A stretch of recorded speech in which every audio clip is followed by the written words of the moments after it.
All right. Hi, everybody. My name is Chad Toal. Welcome to the very first ever Calling All Credits podcast. I'm here with my co-host, Sobon, and our guest speaker, Dr. Carl Davila. We're here to talk Nice to meet about... you both. I'm happy to be here.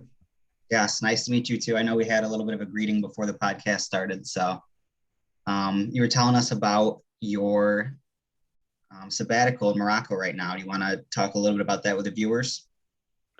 Sure. I'm here under the auspices of the American Institute from Maghreb Studies. Maghreb is the North Africa, Arabic-speaking North Africa. And I'm here working on some manuscripts that are found in the National Library here in the city of Rabat, where my apartment is. I've been studying these manuscripts now for several years, and I'm back again. I think I'm just they have digitized most of them, so I think I'm just going to buy copies and take them home and study them at home too. But that's what I'm doing here. I'm here for about 3 weeks. I had a week before I came here. I had a week in Tunis doing much the same thing. And later this week, I fly to Madrid to do some more work at the National Library there. Very nice. So with this, I know you said you had to give a presentation on it as part of your little deal, and that was on another podcast. Was that your first podcast ever, or?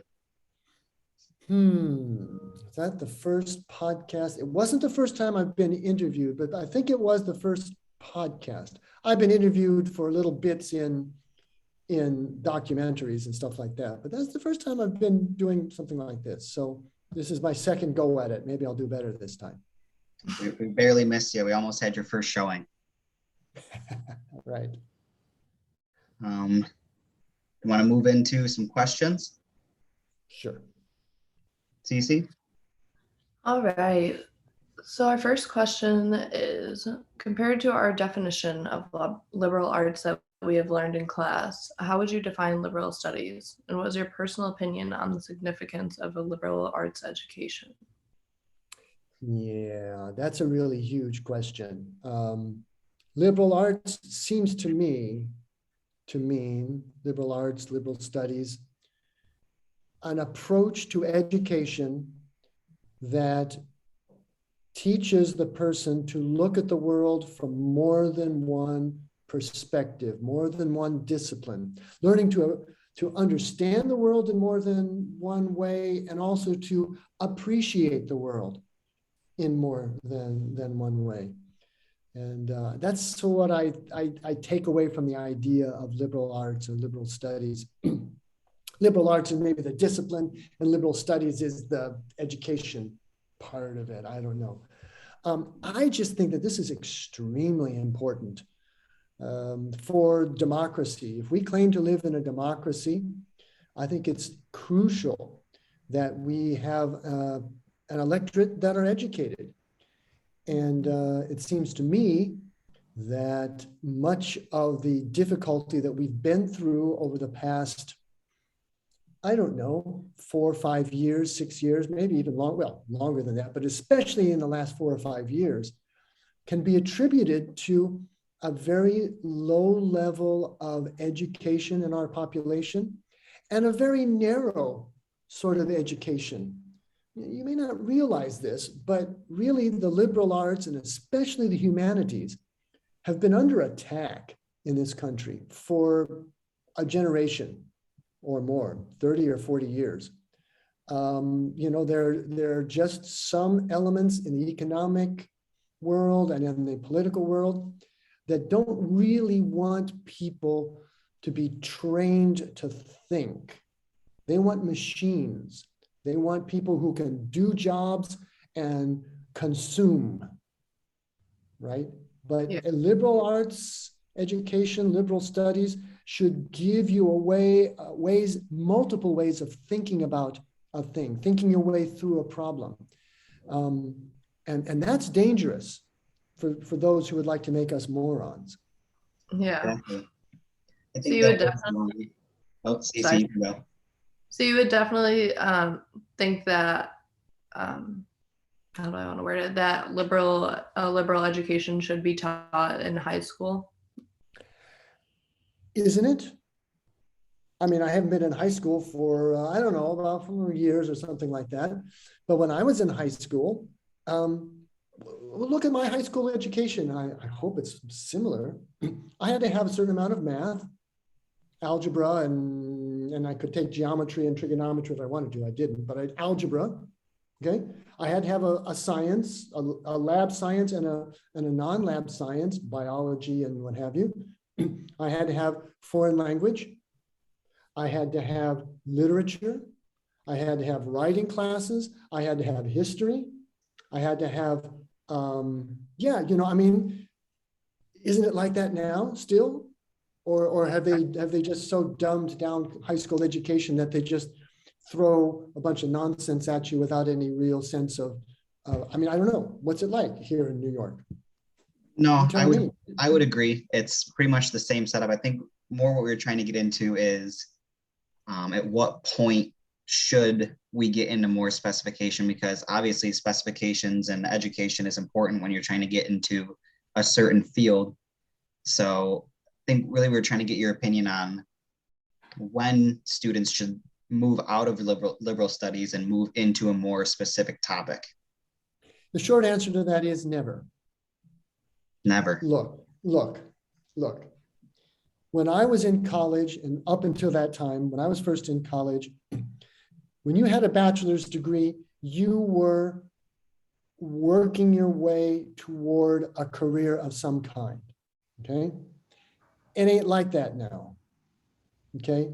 Now, and so in those days, a high school diploma was a substantial thing. If you did not have a high school diploma, you really had a hard time finding a decent job. And people who really did not do well in high school found careers as, in sort of working with their hands, mechanics and other things, okay? Manual labor jobs. Manual, yes, that's the word, thank you. But now, really, in many ways, college, a bachelor's degree has replaced high school education when I was in school, and a bachelor's degree is not about training you for a job. It should be about training you to think. Because if you have the skills, if you can learn to write well or decently, if you can do calculations, simple calculations effectively so that you can function in the world, and if you can use the basic knowledge that you acquire in a college environment to solve problems or to make intelligent decisions about life, that's success. I know very, very few people who majored in something in college and wound up working in that field. It happens. And I'm not saying you shouldn't try. So I think that relates perfectly to a term that we learned in class, which is called being a self-directed human being. And it actually relates back to what you were saying about the whole attack on democracy and the government not wanting people to think for themselves. And basically we learned that being a self-directed human being is thinking for yourself, being able to function in society, not having to listen to other people to decide what you want for yourself. And I think these last two topics, you were explaining perfectly what it means to be a self-directed human being. I think it's crucial for democracy to survive, because if you allow yourself simply to be dependent upon what you're told by someone in power or by one single source of information, one single media outlet, without using a broader perspective, you're setting yourself up to be a slave. And a simple example, very simple example. 21 years ago, the United States experienced a terrorist attack in New York City and in Washington, D.C. Okay. I was in college at that point. Actually, I was in graduate school at that time But even if had not been in graduate school, it did not take me 2 minutes to figure out what that was about. That was not about, as our president at the time tried to tell us, it was not about they hate us for our democracy. No, they don't hate us for our democracy. They're mad at us because we've been dropping bombs on them for 50 years. You know, don't get me wrong, but I was surprised it didn't happen sooner. Why? Because I had a solid liberal arts education that allowed me to think about the history and about the economics and all the other pieces that went into that terrible event. So I wasn't really taken in by the stupidity of the blabbermouths on TV, but it was because I had an education, you see. So that's a simple example of how an education can really save you from making, well, that turned out to be a multi-trillion-dollar blunder, you see. Yeah, I think that even since 2001, that problem has just grown exponentially. Well, yeah, they managed to sell this $1 trillion boondoggle, you know, which your generation and the generation after you will be paying for. They sold it for a profit. There was no need for most of that warfare, but, you know, there's money in it, so they did it. You know, but there were lots of people like me who were saying, wait a minute, stop, pay attention. But we have such a poor education system in this country that, you know, I think we're making a lot more sheep. You know, we're easily taken in. We're easily taken in. And that's where liberal arts, a liberal studies education is really important. We're making a lot more sheep now than we had in the past. Don't get me wrong. STEM knowledge is important. Sure, biology is important. You know, having a deep knowledge in one area is important, but don't lose the perspective. To stay on that thought. Context is everything, you know. To stay on that thought of, you know, following what's important. I know you obviously have a lot of studying in history and Islamic culture. Would you place a higher importance on any aspect of liberal studies? Oh, yeah, that's a very, very good question. I've thought about this. And every time I tried to pin something down, I realized, well, but they're all kind of connected, you know? So I had trouble, like, I was thinking about this. And I would say, really, if I had to pick two aspects of liberal studies that are extremely valuable for Americans in the 21st century, if I had to pick two out of the air, I would pick, first of all, history. Surprise, surprise, right? I'm a professor of history. It's my gig, right? But seriously, you know, if you don't know anything about American history, you won't understand why the things that are happening today. And you have difficulty grasping how these situations have come up and how they've been dealt with before. And that can give you some clues to what is really happening in this situation. You know, so I think really history is just super important, very, very important. The other one that I would say is, and I bring this up because it is one that is languishing today and has throughout my whole life, is foreign language. You know, I think Americans travel a lot, but we travel in the country. And we comparatively rarely go abroad. And when we do, all too often, we're not the best citizens in the process. I mean, we're not good tourists. We're not, you know, because we expect the world to be like us. We expect the world to cater to us. We expect the world to speak English. And hey, not everybody speaks English. And so there's two things. One is, if you have some knowledge of a foreign language, that changes how you think about things, you know, because every language sort of encodes a worldview. And the more you know about, let's say, French or Spanish or Russian or Arabic, the more you know about these languages, the bigger your picture of the world becomes. So that's one thing. And the other thing is, it opens up doors for you. Mhm. It opens up avenues for you to see the world on its own terms. You can go to foreign countries and experience the country in a different way. And Yeah. again, foreign languages are suffering very badly in this country, always have, and it's especially bad now because you can't make money from it, right? Right. But not everything is about money. Sorry, but it So is. I know it kind of seemed like you were tiptoeing around that question because you didn't want to um, badmouth any of the other studies, but I think that it's perfectly fine. You're a history professor. It's not because I'm I'm guessing it's not because you place such a higher importance on it, but it's because something that you're interested in. You like history, you enjoy it, so you choose that path. Well, it's both. I mean, I like it because it's so important. Yeah, but I, it's not I a like it because it's fascinating, but yes, no, of course, no, obviously, I'm not gonna, don't mean this as a criticism of any of the other fields by any means. right. I'll tell you something. One of the most impactful experiences I ever had in college was actually in a biology class when I was a freshman. The first time I went to college, I was only in college for about a semester and a half. I just wasn't into it, But my freshman year at Purdue, I took a course with something like the social impact of biology or something like that. And I learned so many things about the human body and so forth that I still find useful, still find meaningful, you know. So, I don't mean to criticize any other fields by any means, you know. But yeah, if I have to pick two that I think are important, well, how about those two? Basically. I like your answer.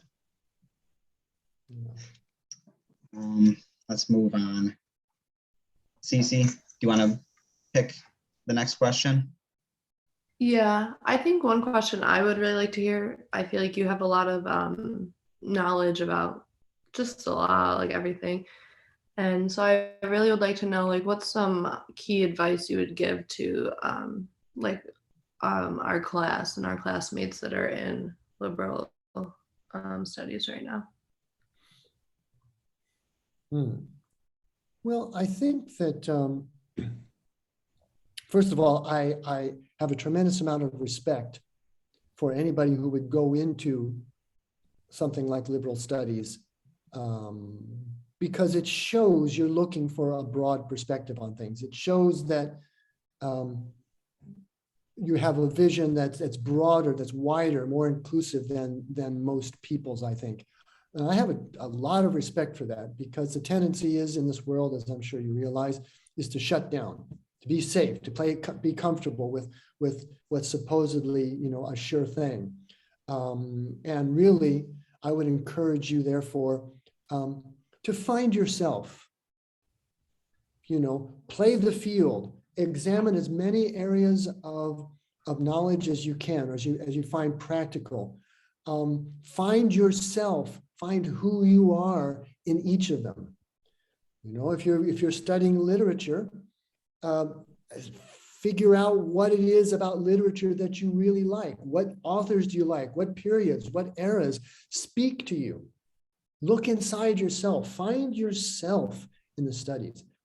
If you follow your heart, you cannot help but succeed. It's when you overthink things, when you plan and schedule and organize things too much. I mean, a certain amount of that, obviously, but really, if it doesn't come from the heart, it lacks something. So I guess my advice would be, really put yourself in everything that you do. Put yourself completely in it as well as you can, because that's the benefit. Speaking as someone for whom the road ahead is a lot shorter than the road behind, I can promise you that the things that have been most valuable to me in my life have been those things where I put myself in it. I threw away hesitation, I threw away self-doubt, and I just went into it. And I always got something valuable from it, more valuable than anything I could buy, So I don't know if that's helpful to you, but Oh, I really like that. but that's my take on it. It sounds kind of airy fairy, yeah, I know, but it really is true. You know, your heart, it's all from the heart. If it comes from the heart, you can't go wrong. So put your heart into it. I think we got a couple really good quotes from that. From that Yeah, answer there. that was inspiring. Good. I feel inspired. I want to go join 10 more classes. Unfortunately, Well, yeah, you know, live, right? my time at Brockport is coming to an end.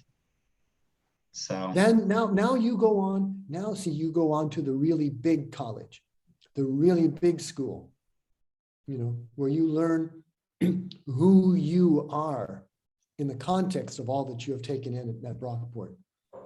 This is the exciting part. It's the beginning. This is the beginning of the adventure. You know, you're at a stage where I haven't been for decades, and I envy you. I do. I mean, my path is laid out in front of me. I know where I'm going because to change the path now would be crazy, right? And I like what I do, you know. But you're at the stage where you're just now discovering, oh, I thought I wanted to do this, but actually, you know, this kind of looks good over here.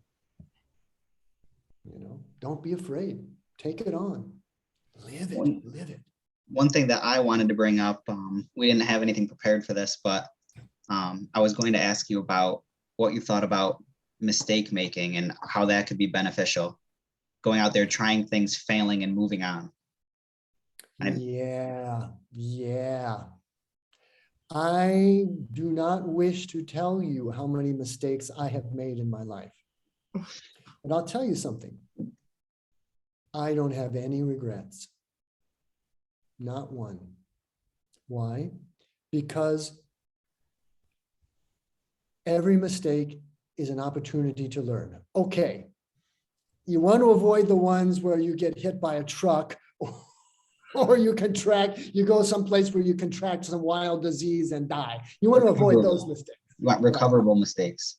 Right. But the smaller mistakes, the ones where that even the ones that are life-changing, boy, you know, it's a wonderful opportunity, really.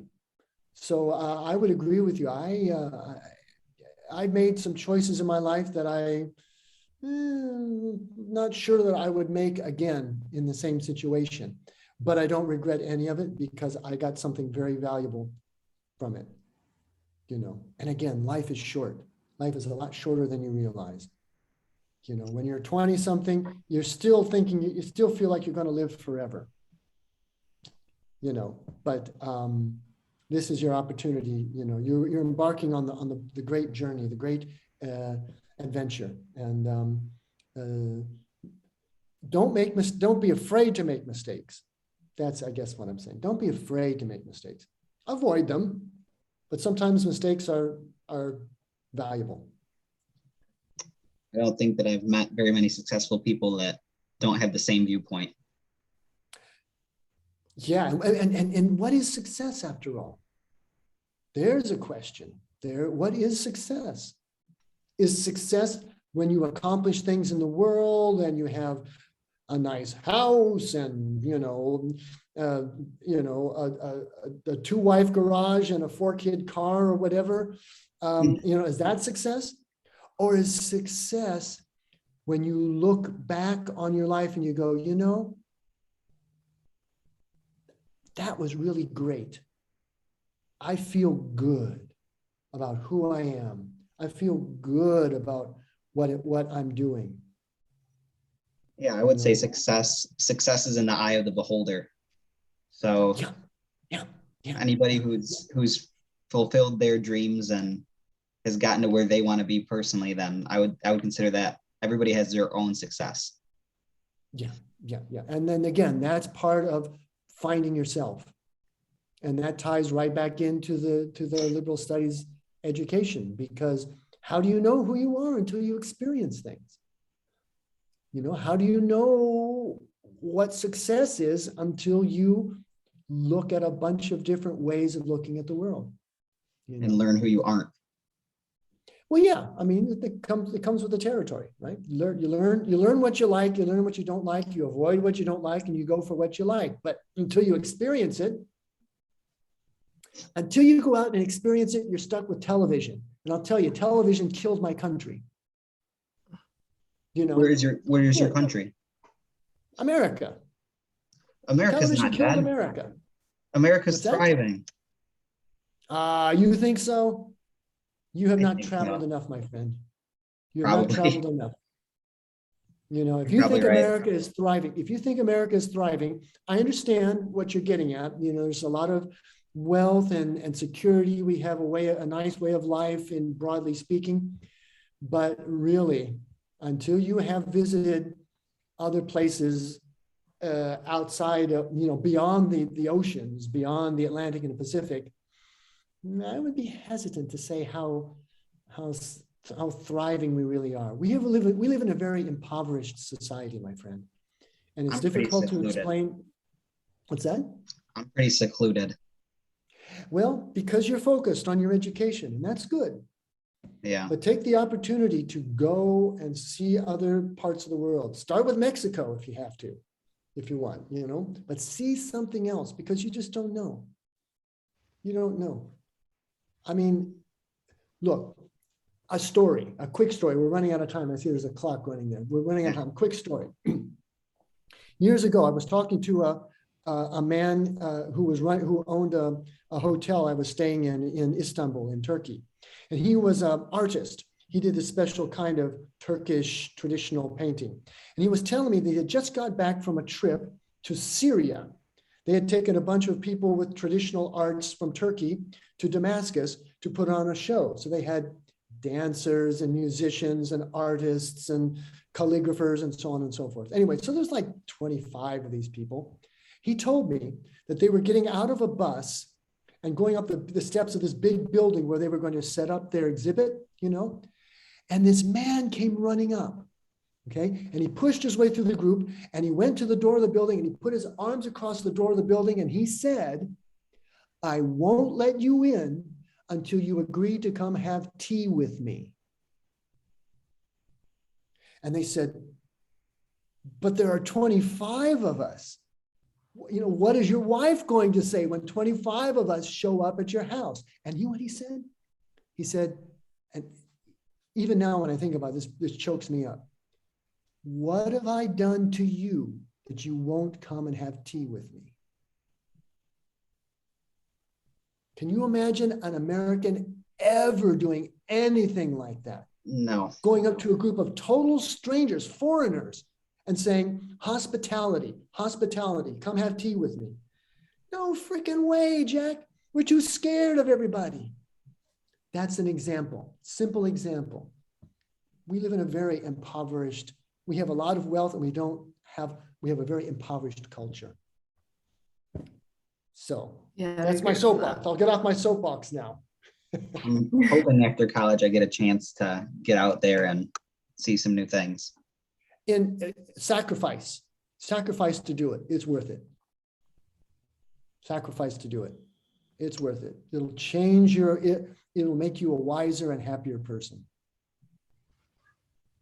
That's my 2 bits. Yeah, that was awesome. I definitely think that you could have a future in podcasts. Well, my wife just said that to me today. She said, you're going to be interviewed for a podcast? Why don't you do a podcast? You'd be great at it. You make it easy to interview. Mm-hmm. Can you teach me how to do it? How to do a podcast? Yeah. This was fairly simple on Zoom. Zoom makes it pretty easy. Yeah, well, okay. Maybe sometime we can have a little quick session. Okay. Because I'd like to learn. It's something new. I'm into learning new things, always looking for something new. So. And you would want to be a host? Oh yeah. I have lots of good questions to ask.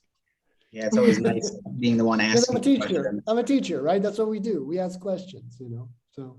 Tough being the guy on the spot, having to answer the questions. Yeah, well, you made it easy. I appreciate that. Good. Yeah. Good. Thanks for the vote of confidence. Well, it's a whole thing for your generation. It's a thing. And if you learn something about it and can do it, then who knows where that's going to lead you, right? I know there's a Hats lot off of to you. people. Hats off to both of you. Again, hats off to both of you, because you are taking the world on in a way that most college students do not. And I just have a hell of a lot of respect for that. Thank you. I really appreciate that. Sure. So I think that wraps up the first Calling All Credits podcast. This is the first one? This is the first ever. Rock and roll, Jack. I thought I was like stepping into something. All right, man. Cool. Thank you. That has made my day. So this will be going up on YouTube if you want to check it out. Yes, if you send me a link and I'll check it out. I'll tell my friend. We'll all look at it. It's in my family. Yeah, show your wife. She'll be proud of you. Just say, I told you so. I told you. Right. Good, man. Good. Awesome. Yeah. Well, thank you once again, Dr. Davila. The pleasure's mine indeed. And if you ever need anything along these lines again, or anything else I can do, please don't hesitate to ask. But wait until I get back to America. Right. I don't want to mess up your vacation anymkind It's not a vacation. Believe me, I spent 6 hours in a library today. It kind of is. For me, it kind of is, because I love it. So it is kind of, but anyway. I was telling Cecelia, I was so embarrassed about that email. Well, that I called it a vacation. Not a big deal. It's not a big deal. Good. So y'all have a good evening, I guess. And I'm going to go. Ramadan is just, the day is fasting is just ending. So I'm going to go and make myself some dinner and, settle into the evening. Yeah, go get something to eat. All right. It's good to meet you both. Take care. Nice meeting you. Take care. Bye now. Bye-bye from Morocco.